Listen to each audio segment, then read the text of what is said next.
So hello guys, তো আজকে আমি দেখাবো হচ্ছে কিভাবে আপনারা ফোনের ডাটা চালু করলে আপনাদের প্লাস হয়ে থাকে তার সমস্যার সমাধান আজকে আমি এখানে নিয়ে আসছি। এই ভিডিওটার মাধ্যমে আজকে আমি দেখাবো প্লাস কিভাবে আপনারা বন্ধ করে 4G ইন্টারনেট চালাবেন। তো এখান থেকে যদি আমি লাইভ প্রুফ দেখাই, এখান থেকে দেখতে পাচ্ছেন আমাদের এইখানে প্লাস হয়ে আছে ডাটা কানেক্ট করার পর। তো এই সমস্যার সমাধান করার জন্য চলে যেতে হবে সেটিংসে। তো সেটিংসে যাওয়ার আগে আমার চ্যানেলটি যারা যারা সাবস্ক্রাইব করেননি তো অবশ্যই সাবস্ক্রাইব করে দেন আর পাশের বেল বাটনটি বাজিয়ে দেন। তো ভিডিওর মেইন টপিকে যাওয়া যাক।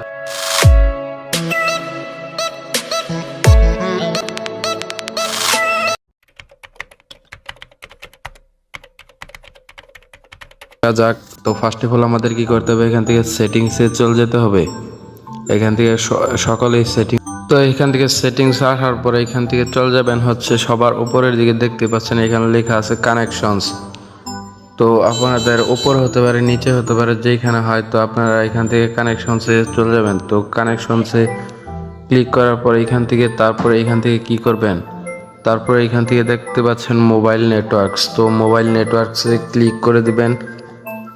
তো আপনি কোন সিমে ডাটাটা ইউজ করবেন, তো আমি ইউজ করি হচ্ছে 2 নাম্বার সিমে। তো 2 নাম্বার সিমের উপরে একটি প্রেস করবেন।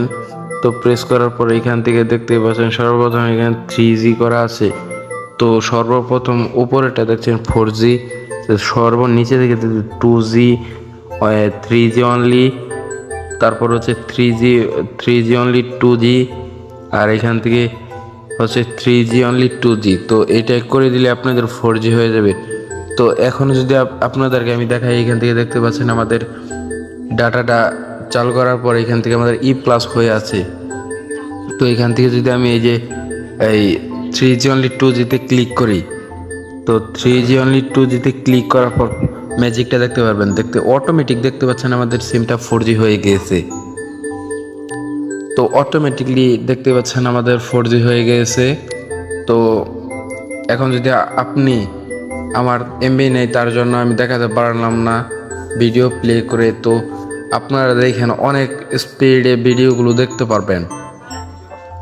আর এই ছিল আজকে ছোট্ট ভিডিওটি ভালো লাগলে অবশ্যই লাইক কমেন্ট শেয়ার করে দিবেন আর পাশের বেল বাটনটি বাজিয়ে দিয়ে আমার পাশেই থাকবেন। আর এতক্ষণ আপনারা সবাই ভালো থাকবেন, সুস্থ থাকবেন। আল্লাহ হাফেজ।